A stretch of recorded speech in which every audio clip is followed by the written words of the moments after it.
Question number 3। क्या लिखा है? एक जादुई वर्ग में प्रत्येक पंक्ति, प्रत्येक स्तंभ एवं प्रत्येक विकर्ण की संख्याओं का योग समान होता है। क्या ये एक जादुई वर्ग है? तो ये कह रहा है कि अगर इनका पंक्ति का योग करें या इनका अगर स्तंभ का योग करें तो क्या आ रहा है? समान आ रहा है। तो हम करके देखते हैं। पहले तो देखो 4/11, 9/11, 2/11 सभी में हर का मान 11 है। इसका मतलब इसका एलसीएम भी कितना आएगा? 11 आएगा। 11 का भाग 11 में एक बार, एक को 4 से गुणा करेंगे तो 4। सेम 11 का भाग 11 में एक बार, एक को 9 से गुणा करेंगे 9। 11 का भाग 11 में एक बार, एक को 2 से गुणा करेंगे 2। देखो 4 और 9 13, 13 और 2 15, तो 15/11। तो इसका आया 15/11। इनका योग करते हैं। सेम 11 ले से आएगा और ऊपर वाली संख्या लिख देते हैं 3 + 5 + 7। तो देखो 3 और 5 8, 8 और 7 15, 15/11। 8 + 1 + 6 बराबर, देखो 8 और 1 9, 9 और 6 15, 15/11। पंक्तियों का योग सब में क्या आ रहा है? 15/11 ही आ रहा है। अब हम करते हैं इनका स्तंभ का योग। तो देखो स्तंभ में 4/11, 3/11, 8/11। देखो एक बार मैं लिख के दिखाता हूँ आपको। 4/11 + 3/11 + 8/11। तो इनका अगर हम एलसीएम ज्ञात करेंगे तो क्या आएगा? 11 आएगा। 11 का भाग 11 में एक बार, एक को 4 से गुणा करेंगे 4।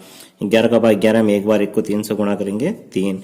11 का भाग 11 में एक बार, एक को 8 से गुणा करेंगे 8। देखो 4 3 7, 7 और 8 15।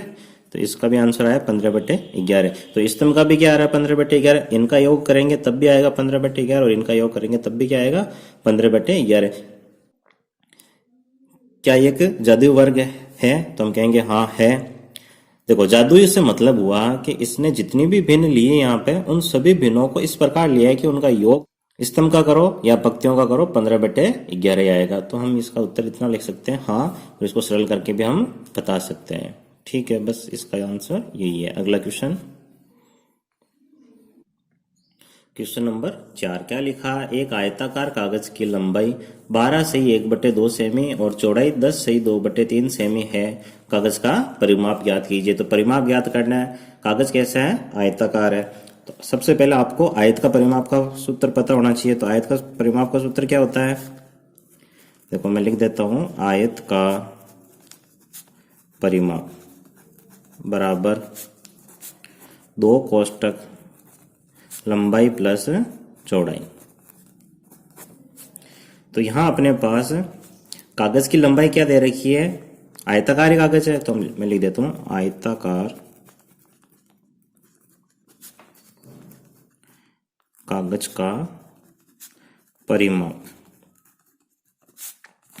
सूत्र के 2 लगा दिए। लंबाई क्या दे रखी है? 12 सही 1/2 प्लस चौड़ाई क्या दे रखी है? 10 सही 2/3। तो लिख देते हैं एक बार। अब देखो ये मिश्र भिन्न में दे रखा है, इनको पहले हम सरल भिन्न में बदल लें। तो 2 को 12 से गुणा करेंगे 24, 24 और 1 25, 25/2। 3 को 10 से गुणा करेंगे 30, 30 और 2 32, 32/3। अब क्या करते हैं? 2 और 3 का एलसीएम लेते हैं। तो 2 और 3 का एलसीएम क्या आएगा? 2 और 3 का एलसीएम 6 आएगा। 2 का भाग 6 में 3 बार, 3 को 25 से गुणा करेंगे तो क्या आएगा? 75। 3 का भाग 6 में 2 बार, 2 को 32 से गुणा करेंगे क्या आएगा? 64। अब देखो 2 का भाग 2 में एक बार, 2 का भाग 6 में 3 बार, तो ये इससे कट गया। अब ऊपर वालों का योग कर ले। देखो 5 और 4 9, 7 और 6 13, 139/3। आगे ये देखो सरल हो रहा है क्या? 3 चौक 12, पीछे बचा 1 और 9 19। तो 19 में 3 का भाग 6 बार, पीछे बचा 1/3। तो इसका आंसर होगा 46 सही 1/3। अगला क्वेश्चन, क्वेश्चन नंबर 5। देखो क्या लिखा है इसमें। एक हमें एक चित्र दे रखा है जिसमें आयत भी है और एक त्रिभुज भी बना हुआ है। ये कह रहा है कि त्रिभुज ए बी ई तथा आयत, ये आयत अपने पास आयत बी सी डी ई का परिमाप ज्ञात कीजिए और किसका परिमाप ज्यादा है। तो हम परिमाप ज्ञात करते हैं, देखिए किसका ज्यादा है। तो सबसे पहले हम त्रिभुज ए बी ई का परिमाप ज्ञात करते हैं। तो त्रिभुज का परिमाप क्या होगा, तीनों भुजाओं का योग। तो देखो सबसे पहले इसमें क्या है, 5/2 प्लस 2 सही 3/4 और तीसरी भुजा हो गई 3 सही 3/5। सबसे पहले ये जो मिश्र भिन्न में दे रखी है उनको सरल भिन्न में बदल दे। 4 को 2 से गुणा करने पे 8, 8 में 3 जोड़ेंगे तो 11, तो 11/4। 5 को 3 से गुणा करेंगे 15, 15 और 3 18, तो 18/5। अब हमें क्या करना है, 2, 4 और 5 का एलसीएम लेना। तो देखो 2, 4 और 5 का एलसीएम लेते हैं। तो इसमें 2 का भाग एक बार, 2 का भाग 2 बार नहीं जाएगा, फिर 2 का भाग एक बार, फिर 5 का भाग जाएगा इनमें। देखो 5 को 2 से गुणा करने पे 10, 10 को 2 से गुणा करने पे 20, तो इनका एलसीएम क्या आया 20। 2 का भाग 20 में कितनी बार जाएगा, 10 बार। 10 को 5 से गुणा करने पे 50, प्लस 4 का भाग 20 में 5 बार। 5 को 11 से गुणा करेंगे 55। 5 का भाग 20 में 4 बार। 4 को 18 से गुणा करेंगे कितने आएंगे, 72 आएंगे। अब देखो इनका योग करते हैं। देखो 20 के 20 जोड़ लेते हैं। देखो 0 और 5, 5, 5 और 2 7, 5 और 5 10, 10 और 7 17, तो ये अपने पास है 177/20।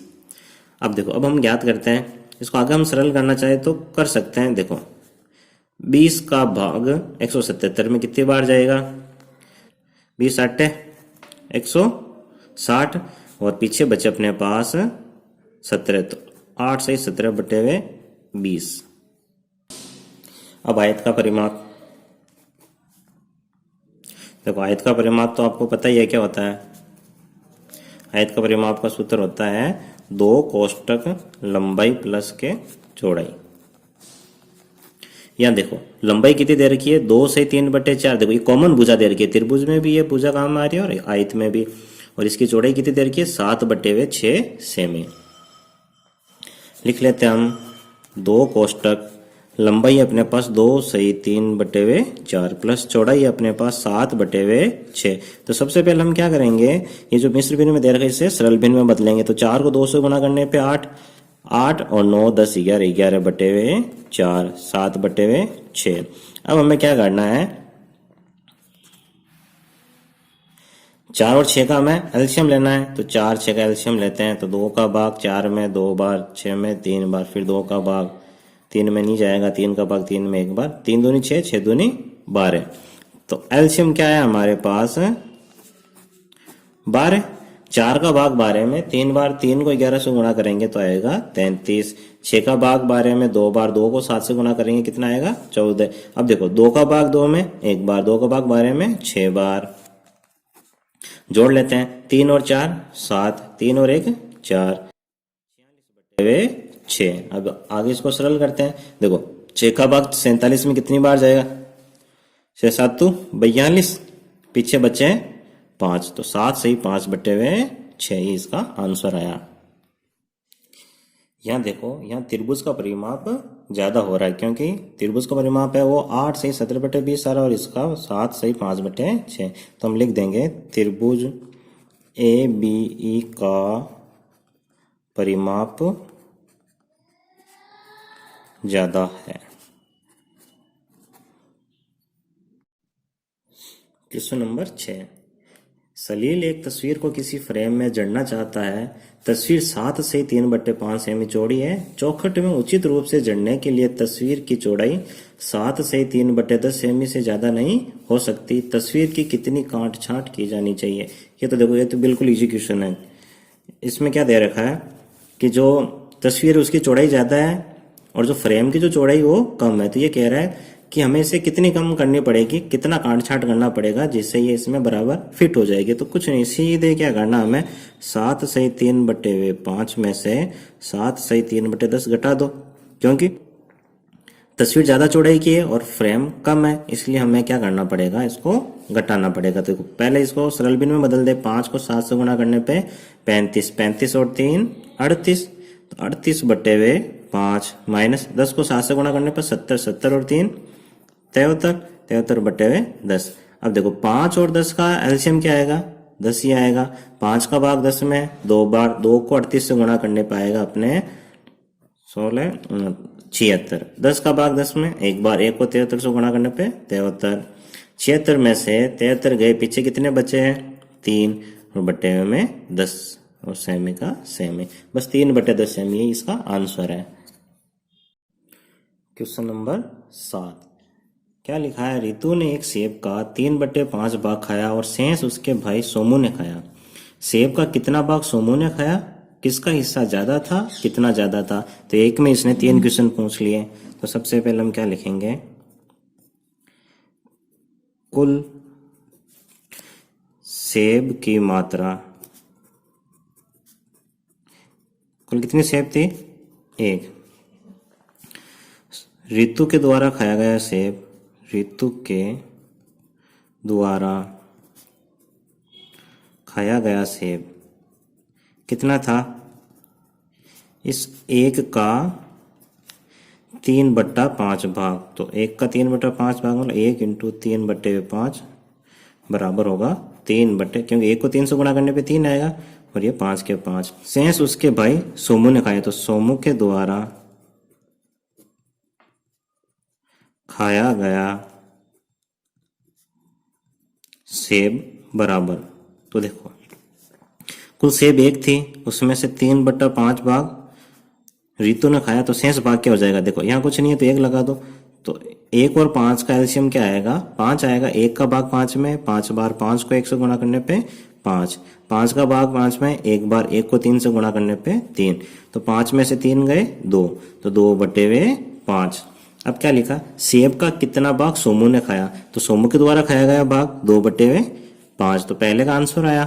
उसके बाद लिखा है किसका हिस्सा ज्यादा था, तो देख लो यहाँ 3/5 है और यहाँ 2/5 है, तो किसने ज्यादा खाया, रितु ने। तो हम लिख देंगे रितु ने ज्यादा हिस्सा खाया। उसके बाद क्या पूछा है, कितना ज्यादा था, तो कितना ज्यादा था, तो देखो तीसरे का आंसर, ये पहले का आंसर, ये दूसरे का, और तीसरे का आंसर कितना ज्यादा था, तो 3/5 भाग रितु का और सोमू का था 2/5। इन दोनों का एलसीएम आएगा 5। 5 का भाग 5 में, एक बार 1 को 3 से गुणा करने पे 3, 5 का भाग 5 में, एक बार 1 को 2 से गुणा करने पे 2, 3 में से 2 गए, पीछे बचा 1, 1/5। तो कितना ज्यादा खाएगा, 1/5, ये इसका आंसर है। क्वेश्चन नंबर 8 माइकल ने एक तस्वीर में रंग भरने का कार्य 7/12 घंटे में समाप्त किया। वैभव ने उसी तस्वीर में रंग भरने का कार्य 3/4 घंटे में समाप्त किया। किसने ज्यादा समय कार्य किया, यह समय कितना ज्यादा था। देखो यहाँ हमें जो समय दे रखा है वो किस में दे रखा है, वो दे रखा हमें भिन्न में। अगर यही समय हमें पूर्ण संख्या में दिया हुआ होता तो हम क्या करते हैं, उसको आसानी से कर लेते हैं। तो देखो सबसे पहले क्या लिखा है, माइकल के द्वारा रंग भरने में लगा समय 7/12 घंटे, और उसी तस्वीर को में वैभव ने रंग भरा, तो वैभव के द्वारा रंग भरने में लगा समय कितना है, 3/4 घंटे। अब हमें क्या करना है, ये दे रखा हमें भिन्न के रूप में, तो इनको हम डायरेक्ट हम इनमें पता नहीं लगा सकते कि किसने ज्यादा समय लगाया और किसने कम। तो हमें क्या करना पड़ेगा, जो ये दोनों भिन्न है इन भिन्नों के हरों को बराबर करना है। इसका हर कितना है, 12, और इसका कितना है, ये तो 12 है, ठीक है। अब अगर हमें इसके हर को 12 करना है तो हमें किससे गुणा करना पड़ेगा, 3 से। और आपको पता है कि किसी संख्या में अगर एक साथ गुणा करें और उसी संख्या का अगर भाग दें तो उससे कोई फर्क नहीं पड़ेगा। देखो 3 को 3 से गुणा करने पे 9, 3 को 4 से गुणा करने पे 12। यदि हम इसको वापस सरल करें तो सरल करने का मतलब है 9 में 3 का भाग देंगे तो कितनी बार जाएगा, 3 बार। 12 में 3 का भाग 4 बार, तो वापस 3/4 ही प्राप्त होगा। हमने ये इसलिए किया ताकि हमारे पास दोनों के हर बराबर आ जाए। तो देखो इसका हर भी 12 है और इसका हर भी 12 है। तो अब आया अपने पास माइकल के द्वारा रंग बनने में कितना समय, 7/12, और वैभव का कितना हो गया, 9/12। तो यहाँ तो दोनों बराबर बराबर हर। अंत से हम अब सीधा ही पता कर सकते हैं कि किसने ज्यादा समय लिया। देखो इसके द्वारा लिया गया 7 और इसके द्वारा 9, तो सीधा ही पता चल रहा है कि वैभव ने अधिक समय लिया। तो हम वैभव ने ज्यादा समय कार्य किया। उसके बाद इसने क्या पूछा है, यह समय कितना ज्यादा था। तो इस ज्यादा समय को ज्ञात करने के लिए हम क्या करेंगे, देखो यह आंसर है 9/12 और उसके 7/12। तो इन दोनों का एलसीएम लेते हैं, तो 12 और 12 का एलसीएम 12 आएगा। 12 का भाग 12 में एक बार 1 को 9 से गुणा करने पे 9, 12 का भाग 12 में एक बार 1 को 7 से गुणा करने पे 7, 9 में से 7 गए, पीछे बचे 2, 2/12। अब देखो 2 में 2 का भाग एक बार, 2 में 12 का भाग 6 बार, तो 1/6 घंटे अधिक लगे। बस ये इसका आंसर है।